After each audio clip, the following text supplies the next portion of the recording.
How would you rate your gift giving skills? I like to think pretty good gift giving skills. My wife would be quick to point out I am not a good gift giver. On a scale of 1 to 10 and no sevens, I would say like I'm probably like an 8. I'm a 10 plus. Now I do go last minute. I don't think gift giving is my greatest strength. I try hard at times. So it's usually something that I think is great, and she always returns it. Every present I've given my wife that I've put in time into and thought into and like legitimately picked out, and she takes everything back. I think I've nailed it, and she's like, "Oh, that's nice," and ends up in a drawer in the basement or in the attic. I think one time I got my wife a vacuum cleaner.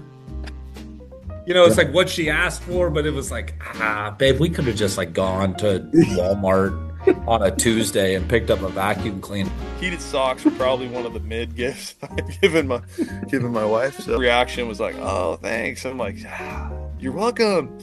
I thought you would really enjoy these. Got her an elliptical machine. I spent a lot of money on it, and we got it delivered and we got it all set up, and I think she's used it one time in 6 years, and the one time she used it, it was too close to the wall, and as she moved her feet back, she put a hole in the drywall with it. Oh, I think my gift giving skills are great.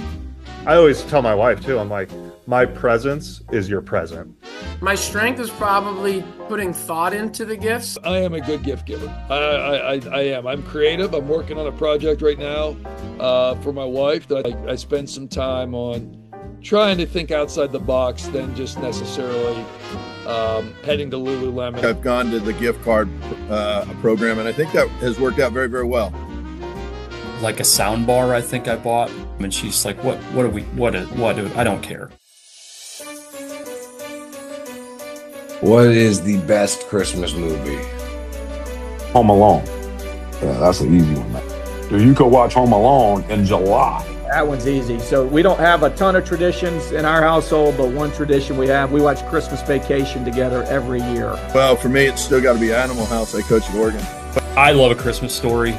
Christmas Vacation, by far. Oh, not even close. Christmas Vacation. Got it all, man. I've got the Blackhawks Griswold jersey. I'm into that now. I love that movie. It's hilarious. Home Alone's always pretty good classic. Go with It's a Wonderful Life. Ooh. Like Santa Claus has got to be up there, like the whole trilogy. National Lampoon's Christmas Vacation. You just cannot go wrong with Clark W. Griswold. Home Alone. Easy one, Home Alone. Then usually Home Alone 2 is right on after that. And I just want to go on record. This is for all the haters out there that Die Hard is in fact a Christmas movie. I do think Die Hard's a Christmas movie. Yeah, it happens around Christmas. What else do you need? He puts ho ho ho on the shirt. Do you remember getting like the East Bay catalogs and the Toys R Us catalogs and like circling all the things you wanted, but then like we'd get the Walmart version? I'm old enough to remember J.C. Penney's and Sears and Christmas shopping at Kmart. The JCPenney catalog. That was a big deal. The Christmas catalog would come out. We could get one thing from that. I definitely remember the East Bay catalog. We always had a Montgomery Ward catalog. We always had a Sears catalog. I stayed away from the JCPenney one because I didn't want clothes. I wanted like toys or, something cool from the Sears catalog. Early on in life, it was circling Star Wars and bikes in JCPenney. Then later in life, it was circling new cleats and new batting gloves and stuff out of the East Bay magazines. I just always remember thinking, well, I'm not going to get any of this stuff. Yeah, man, get those catalogs and you're just circling every, Matchbox car track or Rector, like every thing that looked cool. And it was like, yeah, man, I'm not getting any of these things, but man, I really want them. Every page was like folded down and marked with what I wanted. Usually it was like cleats, Jordans, whatever the new thing was coming out. And yeah, I never got them. I always in the East Bay, like I'm circling batting gloves, I'm circling, the Nike Spike, but never got for sure. Of course, you wanted everything in that East Bay catalog, and just circling it. And I have a twin brother, so I would have to circle it and then put my initials on there, like that's what I want, not what my brother wants. The 80s and early 90s was a little bit different than the Amazon packages showing up at the doorstep. the first time I got a real basketball hoop. A Star Wars Sky Striker. I got the very first Game Boy, dominating Tetris for must have been 4 a.m. I'm just staying up playing that thing. Well, last Christmas I gave myself a golf simulator, so that was pretty good. Got a Red Ryder BB gun. My first deer hunting rifle. My first real Rawlings Heart of the Hide glove, Nintendo system, right? That was I begged for 2 years for that. My wife had surprised me, and she let me know that Christmas morning that we were expecting our second child. My daughter, best Christmas gift ever, December 18th. A street hockey goal. We could shoot, the roller balls or the plastic pucks, all winter. We got a Papa shot one year, which was pretty cool. The basketball hoop, it's the, foosball table, the ping pong table type where we're constantly competing and talking trash. The gifts that I always liked was in my stocking. My mom was always good about that. She had a really good feet and she was great. She'd give me a couple pairs of Franklin batting gloves and then stuff the stocking with baseball cards. Our family got to go to Hawaii for Christmas when I was in 7th grade. There's probably two. One, I got a Yukon starter jacket one year. I got a purple jumpsuit. I think I was 7th, 8th grade, and from East Bay. I thought it was the coolest thing known to man. The Rawlings glove I got a Pro 6 SXBC one year that was just awesome. It was the glove I had forever. I loved it. When I was able to put my family on that flight to Omaha after 21 years of coaching college baseball, I remember making the statement it's Christmas in June. What's a gift you wanted as a kid, but you never got it and you're still a little bitter about it? That's a great question. Asked for years for a go-kart. I really wanted a go-kart growing up. I really wanted a guitar when I was a kid and did not get it for Christmas and was let down when I didn't get it. It was the original Nintendo system, and even leaking into the Super Nintendo system. It's either a new bike or a new baseball glove, and from the time you can remember, it went from big wheels to the Green Mean machine, to bikes with training wheels, to bikes with no training wheels, up to 10 speeds. Probably RBI baseball was on the old Nintendo, and I didn't get it. Man, I always wanted a basketball hoop.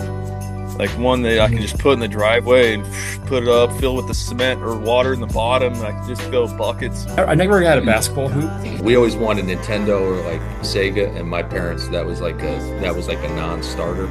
We had Atari. Again, as Atari was no longer making games and stuff. I'm a big shoe guy, so I always wanted, Air Jordans or, the latest, greatest shoe that came out. And honestly, man, my family, my parents, they probably couldn't afford it because if you got one for one of us, you usually had to get, one for the other. That's one of the disadvantages of being a twin. Do you do any decorations outside the house? This is probably the part where the most disagreements and arguments occur in our home. Anything she can throw a light bulb on, she will throw a light bulb on. I am a less is more type person. If it was up to our kids, we'd have 72 inflatables in the front yard. We got the deck out back, do the deck, do a couple trees on the outside. Just do a couple things, do it clean, make it look good, throw some candles around, looks great. She is if we could have the house looking like the Griswolds. We do the reef on the front door. We got a couple reefs on the windows. A polar bear with a Santa Claus on top of it, so I have to get to work making sure that gets inflated. There's no way we pass fire code. No shot. I loved getting up on the ladder and hanging lights and stringing them up on our deck. Every window that faces the front of the house will have one of those candles in it. We don't get up on the Clark Griswold with the staple gun and all that. I'm not doing that. We have extension cords that are tied to extension cords that are for indoor use only. They're all over the yard. Oh, we got reindeer. We got a reindeer family. We light up. Outside of the house lights are mostly white, other than our red and green floodlights over the driveway. A lot of this happens when I go to work in the morning. I'll go to the office and then I'll come back and then some random light pole is decorated in the front yard. What's the family stance on a real versus fake Christmas tree? Man, I think we like to do a little bit of everything. So we do both. We have a fake tree, and we also have had recently a tradition of cutting a tree down as well. So we've always been a fake tree family, and I've been looked down upon for that. I'm a real tree, traditionalist. I go with the fake Christmas tree because I would not be able to handle taking care of a real one. I guess I'm a little bit of a clean freak, a little OCD with the house being clean, so we went fake tree. No problem with the fake tree. Love the smell of the real tree, but man, I hate how the needles fall all the time. If you bump into it, it falls on the floor like the floor's all nasty. This is an ongoing conversation in our household right now.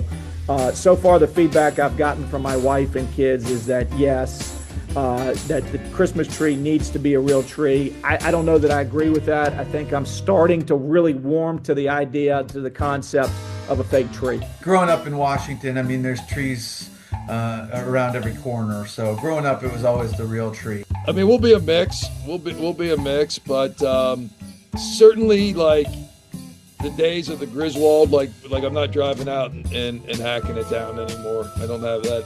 Right. I don't have that in me. I wish I did. What's the tree looking like? Is it one of those elegant trees with big bows and white lights, or is it tacky Christmas style, different color lights? Some of the light bulbs work, some don't, and all the decorations your kids have made. Definitely more elegant. There's some white lights, nice bows, nice ornaments. White lights, yeah, and then ornaments again, because you have kids, it's just whatever. We've got some stuff from, our parents had given us that we made, and then you get all the really great ornaments from school.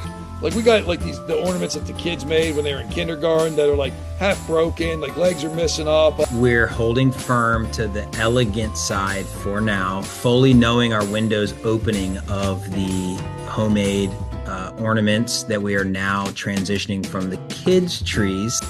It's elegant, man. It's got the big gold bow, white lights, every single ornament matches. We go colored lights on the Christmas tree, like the smaller bulbs. They're a little bit easier to wrap around. Every trip that we've gone on, wherever we've been, like we've gotten an ornament, so we have a lot of ornaments from different places all over the country, which is pretty cool. The real tree will be old school, grandma's ornaments, hand me down, have had them for 40 years. I've got my first Christmas ornament from 1975 when I was born, and my mom did a good job of saving all that stuff, and so we've got stuff all over our tree that I just enjoy looking at. So we definitely do the hand-me-down ones and pictures of our boys when they were little, and decorating it's fun because it brings back a lot of memories.